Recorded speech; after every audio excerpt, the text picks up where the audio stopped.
It is a wonder how this woman was ever allowed on national TV. Joy Reid was on a podcast this week. She went full Nazi mode. I'm not joking. She is upset right now that Trump is replacing woke propaganda in our museums as well as public broadcasting, which we're going to get into a little bit later. But first, look at how crazy this rant is. They can't fix the history they did. Their ancestors made this country into a slave hell.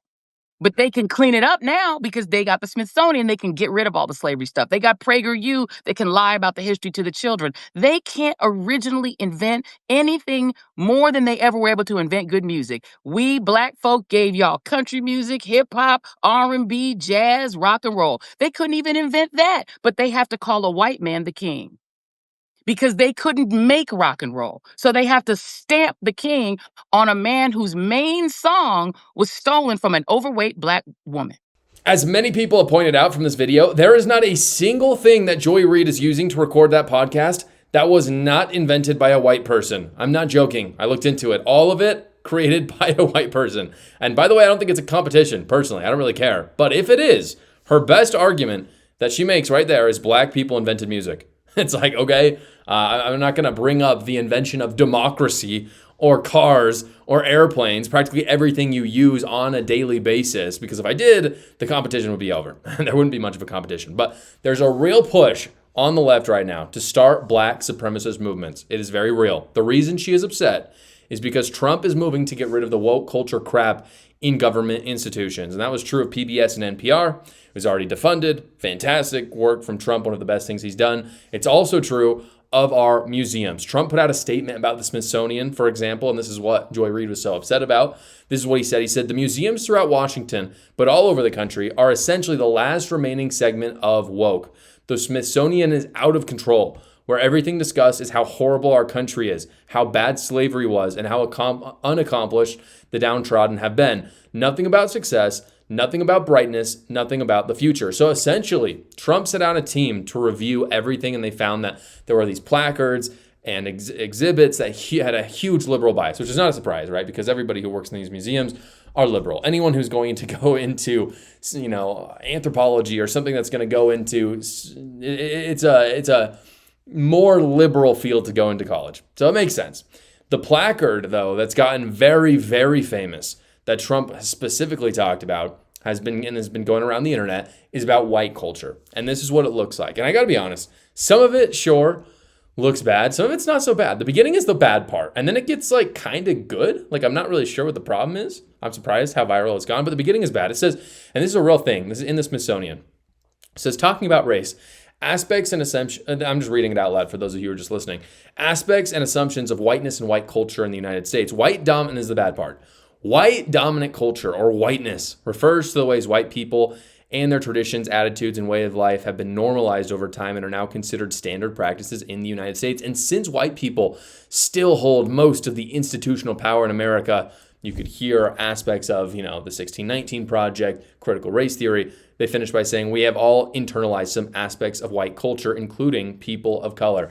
And again, what they're saying is not necessarily super wrong. I mean, yes, it makes sense that we've normalized white culture in the United States, since for most of the history of the United States, white people have been the predominant race, and they still are. But in some states, like California, for example, they are actually the minority race. The reason why people are upset about this is because people are saying it as if it is a bad thing. They are presenting this as if this is a problem. The funny thing is when you actually get into the actual content of the placard, they then go through and talk about what different aspects of white culture are. And I don't have a ton of disagreements with them. It's pretty good. You hear a lot from people, oh, there's no white culture. What they talk about in this placard is frankly pretty solid. It's actually white culture. I'll just go through them. They go through in different kind of subcategories. The first is rugged individualism. The individual is the primary unit. They believe in self-reliance, independence, autonomy, high valued, rewarded. Individuals assumed to be in control of their environment. And then it says in quotes, you get what you deserve. I don't think that's super inaccurate. I'm fine with that. Then it gets better. Family structure, the nuclear family. Father, mother, 2 to 3 children is the ideal social unit. They're not wrong. That's absolutely true. And the white culture has promulgated that more than any other culture. Husband is the breadwinner, wife is the homemaker. Children should have their own rooms, be independent. Yeah, I mean, pretty much. Then they go on emphasis on scientific method, objective, cause and effect relationships, quantitative emphasis. Yes. It turns out white people have invented the scientific method, and that's why white people have invented so many things. Then they get into history based on Northern European immigrants' experience. Yes, have you focus on the British Empire, the primacy of Western and Judeo-Christian tradition, for sure. Protestant work ethic. Hard work is the key to success. Work before play. If you didn't meet your goals, you didn't work hard enough. Perfect. This is the meritocracy. Religion. Christianity is the norm. Anything other than Judeo-Christian tradition is foreign. No tolerance for deviation from single God concept. Yes, I love it. I don't know why people are freaking out online. It's fantastic. They go on. They say status, power, and authority. Wealth equals worth. Okay, I think there's some truth to that in white culture. Your job is who you are. Respect authority. Heavy value on ownership of goods, space, property. Future orientation. Planning for the future. Delayed gratification. Progress is always best. Tomorrow will be better. Time. Follow rigid time schedules. Time viewed as a commodity. Absolutely. I mean, all of this is just so spot on. When you think of the quintessential white person in the United States and and really it goes beyond white culture, really. And what they say at the beginning is actually very accurate, because what they say at the beginning is that we have all internalized some aspects of white culture. And so what I'm getting from this, before I move on and show you the rest, because it continues to be fantastic, is that white people from Europe have come to the United States. This is the culture that they brought with them. And there's many more races than white people in the United States. But whether you like it or not, you have now, by being in the United States, taken on a lot of what is white culture. And simply what this placard is teaching is where it actually comes from. It doesn't come from this random place. No, it comes from the Western ideals in Europe, which happen to be white. So it's kind of conservative. So I'm a little squeamish on the idea of Trump trying to get rid of this. I just think the framing needs to be a little bit better, because again, they're framing this as kind of a bad thing, whereas it needs to be framed as this is the beauty of Western culture. I want to finish it out because there's good stuff. Aesthetics based on European culture. Steak and potatoes. Bland is best. I'm sorry, that's just true. British food, it sucks. American food, pretty good, but it does come from British food. I think we all can agree Chinese and Mexican is where it's at. Women's beauty based on blonde, thin, man's attractiveness based on economic status, power, and intellect. That's just a fact. I mean, again, these aren't things necessarily that have to be true, but they just are true. It's just part of our culture. Holidays based on Christian religion, based on white history and male leaders. Absolutely true for the most part. Justice based on English common law, protect property and entitlements, intent courts, 100%, or intent counts, Competition, be number one, win at all costs, winner-loser dichotomy. Yes, no participation trophies. That's 100% a white Western culture. Action-oriented, master and control nature, must always do something about a situation. Aggressiveness and extroversion, decision-making, majority rules. Communication, you've got the King's English rules, written tradition, avoid conflict, don't show emotion, don't discuss personal life, be polite. That's the end of the placard. I just don't hate it. I just don't.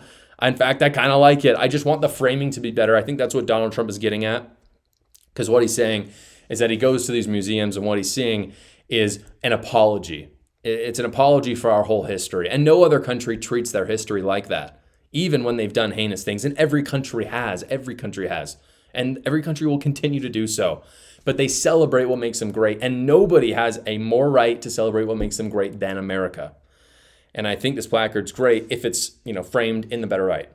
It's absolutely true that we have massive black bias in our country right now. That's what Joy Reid is showing us right now. And just to illustrate this is just a little experiment I did this morning.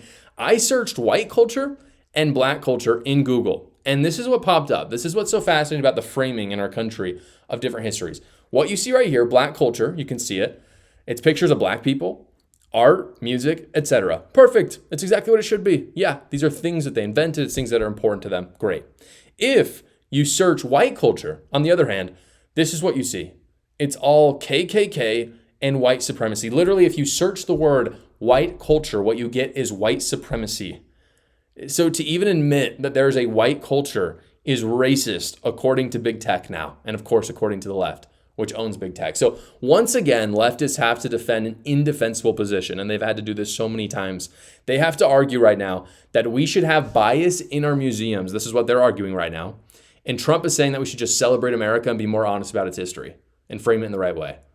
It's a very easy position to take, and it forces Democrats to take the indefensible position. And that is why, some are reporting right now on a separate line of thought that PragerU may replace PBS because PragerU is conservative. The White House has not confirmed this. And I don't think it actually is in line with what Trump wants for culture in America. I think PragerU is awesome, but I don't think it's the direction that Trump admin wants to go. I think the direction they want to go is just simply celebrating America, not in a super partisan way, but just simply the framing of America first. America is awesome. And then at the same time, the leftist strategy is to disparage America in its own museums. The progressive left is a cult, guys. I talk all about it in my book, A New Cult. I talk about some crazy cultish stuff that they have done that a lot of people are not talking about, things I just can't talk about on YouTube, unfortunately, but it is in my book. It's on Amazon right now. Go check it out. The link is in the description below. Omar Fateh is the Zohran Mamdani of Minneapolis right now. He's a socialist Somalian. He hates America, wants to be more like Somalia. That's what he said openly. And this video I'm about to show you demonstrates that. Does this look, you just ask yourself, does this look more like America or Somalia? Take a look.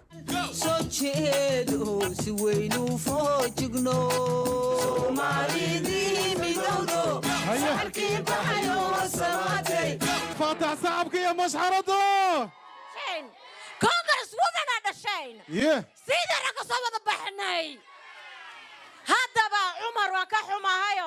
Virginia qabooba lagu dhalay laakiinse waan adopt gareynay siidarna wax badan ma joogina. This is insane. This is a major US city, and you have all Somalians, many of which who are illegal immigrants, all chanting in what I believe to be either Arabic or Somali. And here's the deal with that. I like foreign languages. I'm bilingual. I think it's cool. I like immigrants. They're generally really nice people. If you know immigrants, whether they're legal or illegal, they tend to be really nice and pleasant people. So this is an indictment on them personally. But what's happening in Minneapolis has gone too far. It's crazy. What you see from elected officials time and time again, I've showed video after video after video on this show. If I did a compilation of it all, it would be like 10 minutes long. And what you have is you've got elected officials from Somalia, and they're saying that their true home country is Somalia, even though they're in the United States and they're US citizens, and that they are simply here to gain power and then pass legislation that helps their home country. That is them openly saying that. That is something that we have actively heard from Somalian politicians multiple times. So Omar Fateh is just the next example. It is literally an invasion right now. What they're trying to do is they're putting people in power to turn the United States into a proxy power for their original countries. The Josh Carr Show is now on We the Free. We the Free is a conservative streaming platform that has political commentary like my show. They have also other great shows, movies, as well as a lot of Second Amendment content. So go check it out right now. The link is in the description below. Thanks so much for watching this episode, everybody. Please like the video so other great patriots like yourselves will see it. And you can tune in every single weekday at 6 p.m. Eastern for the live show, or you can watch another video right here.